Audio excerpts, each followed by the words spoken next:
Je suis Socrate, le philosophe qui a choisi de mourir plutôt que d'abandonner mes idées. Vous avez peut-être entendu parler de moi comme de l'homme qui posait trop de questions. Mais aujourd'hui, je vais vous raconter mon histoire. Non pas comme une légende, mais comme je l'ai vécue. Une histoire de vérité, de courage et de sacrifice. Une histoire qui a changé le cours de la philosophie et qui m'a coûté la vie. Imaginez Athènes au 5e siècle avant Jésus-Christ, une cité puissante, fière de sa démocratie, mais aussi pleine de contradictions. Moi, Socrate, je n'étais ni un roi, ni un général, ni même un écrivain. J'étais simplement un homme qui posait des questions.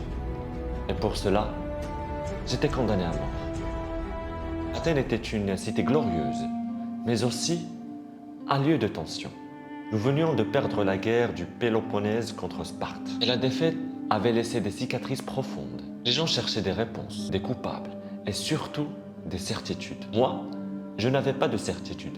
Je n'avais que des questions. Je passais mes journées sur l'agora, la place publique, à discuter avec les gens. Je posais des questions simples, mais dérangeantes. Qu'est-ce que la justice? Qu'est-ce que le courage? Qu'est-ce que le bien?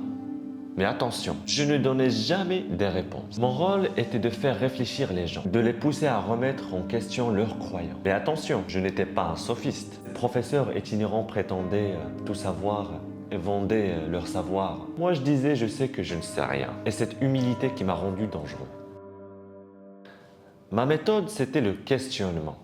Je l'appelais la méotique. Comme l'art de l'accouchement. Je ne donnais pas de réponse, mais j'aide les gens à accoucher de la vérité par eux-mêmes. Par exemple, un jour, j'ai demandé à un jeune homme « Qu'est-ce que la justice ?» Il m'a répondu avec assurance « C'est rendre à chacun ce qui lui est dû. » Alors je lui ai demandé « Si un ami te confie une arme et qu'il la réclame dans un état de folie, dois-tu la rendre ?» Il a hésité. Et c'est là commence la vraie réflexion. Un autre jour, j'ai discuté avec un général qui se vantait de son courage. Je lui ai demandé « Est-ce que fuir devant l'ennemi est un acte de lâcheté ?» Il a réfléchi et a finalement admis que parfois, la retraite pouvait être une stratégie. Voilà ce que je faisais. Je poussais les gens à réfléchir par eux-mêmes, à remettre en question leurs certitudes.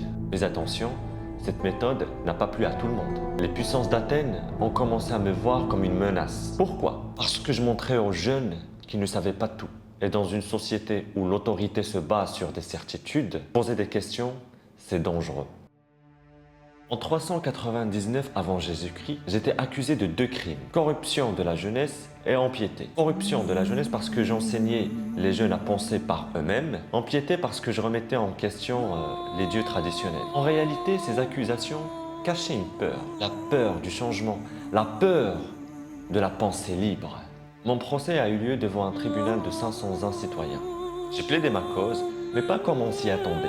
Au lieu de demander pardon, j'ai dit « Athènes, je suis un cadeau pour vous. Je suis comme un tank qui pique un cheval pour l'empêcher de s'endormir. » J'ai même suggéré, au lieu de me punir, vous devriez me récompenser. Le verdict a tombé, 280 voix contre 221.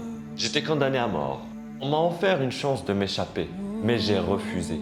Pourquoi? Parce que je croyais en la loi, même s'il était injuste. Boire la ciguë, c'était ma façon de rester fidèle à mes principes. Le dernier moment a été raconté par mon disciple Platon. J'ai discuté avec mes amis de l'immortalité de l'âme. J'ai bu le poison et je suis mort en paix, entouré de ce que j'ai aimé.